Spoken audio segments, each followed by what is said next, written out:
नगर पंचायत के चुनाव लगे हैं, पूरे उत्तराखंड में लगे हैं तो बागेश्वर में भी लगे हैं। चुनावों के बीच में पत्रकार अपना काम करते हैं। अब तो पत्रकारों में यूट्यूब चैनल बहुत सारे हो गए हैं, या यूट्यूबर बहुत सारे हो गए हैं चैनलों के अतिरिक्त, वो अपना काम करते हैं। जैसे कि पत्रकारों में अक्सर होता है कि वे फ्यूज बल्ब को भी झमाक रोशन दिखाने में तो उस्तादी तो पत्रकार रखते ही रखते हैं। तो ऐसा ही एक उस्तादी भरा समाचार कल सुनने को मिला। जो प्रत्याशी अभी बागेश्वर में खड़े हैं, उसमें से दो प्रत्याशियों को वो कोट करते हैं। एक जिनको टिकट देकर टिकट वापस ले लिया गया, और दूसरे सिरे से टिकट दिया गया। पत्रकार साहब बताते हैं कि जो टिकट पहले वाले को जो टिकट दिया गया, फिर जो वापस लिया गया, वो टिकट इनको बागेश्वर के एक शख्स की कृपा से मिला था। वो शख्स कौन है भाई?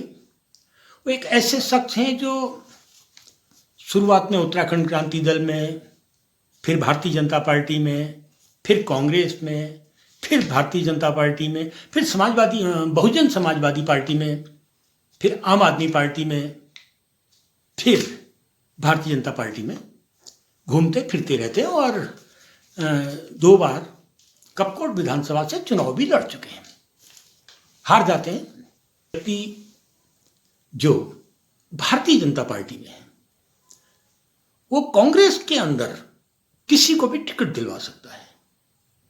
यानी कांग्रेस में जो 7-8 लोग थे, उसमें कांग्रेस के अध्यक्ष मेहरा साहब भी आते हैं, यशपाल आर्या भी आते हैं, आदि आदि आदि 8-9 नाम जो बड़े नाम है कांग्रेस के उत्तराखंड की सियासत में, कांग्रेस सियासत में। वे सभी मेज में बैठे होते हैं, जो मेज टिकट का बांटने का काम करती है।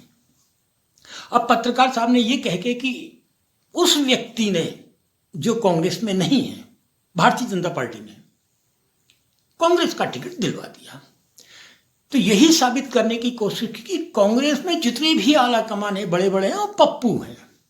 निश्चित रूप से पप्पू शब्द का इस्तेमाल करके बहुत लंबे समय तक, यानी 10 साल तक कांग्रेस को जितना नुकसान भारतीय जनता पार्टी पहुंचा सकती थी, राहुल गांधी पप्पू, पप्पू राहुल, वो पहुंचाया। वैसा ही कुछ प्रयोग अब पूरी की पूरी टीम के साथ की साहब देखो, वो सब पप्पू हैं। उनका तो टिकट कोई कांग्रेस भाजपा का कोई आगे दिला देता है। एक बात तो पत्रकार साहब ही कह गए, यानी पूरी की पूरी कांग्रेस को उन्होंने पप्पू साबित कर दिया। टिकट की बात चल रही थी, चर्चा थी कि इस नौजवान को टिकट दिलवाने के लिए दिल्ली से फोन आया है। ये चर्चाएं चलती रहती हैं, इसमें ना कोई दम होता है ना खम होता है। और हम सब इस बात को भी जानते हैं कि जिस व्यक्ति का टिकट छीना गया, ऐसे समय पर जब कांग्रेस सड़क में आंदोलन से भागती है, तो उसने कांग्रेस को आंदोलन की जमीन में खड़ा किया। और बहुत से प्रयोग हैं, बहुत से प्रयास हैं, जिस पर फिर बातचीत कभी होगी और चुनाव के दौरान ही होगी। लेकिन इसी बातचीत में पत्रकार साहब ये भी कह जाते हैं कि साहब एक महिला नेत्री हैं, जिनको पूर्व में, जो पूर्व की अध्यक्ष भी नगर पालिका बागेश्वर रही हैं, जब वो पूर्व में नगर पालिका अध्यक्ष बनी थी, तब टिकट दिलवाने का काम उसी शख्स ने किया था जो आज भाजपा में है, तब कांग्रेस में थे। कांग्रेस में रहते हुए उन्होंने टिकट दिलाया, लेकिन जब उन्होंने कांग्रेस छोड़ी तो उस महिला नेत्री ने उनका साथ छोड़ दिया। अब पत्रकार साहब बहुत चालाकी से कांग्रेस की प्रत्याशी जो महिला है, उनको एहसान फरामोश बताने का प्रयास करते हैं। साहब वो तो एहसान फरामोश है, उन्होंने का एहसान नहीं माना जिन्होंने उनको टिकट दिलाया था। यानी पत्रकार साहब एक ही तीर से बहुत से निशाने मारने का प्रयास करते हैं।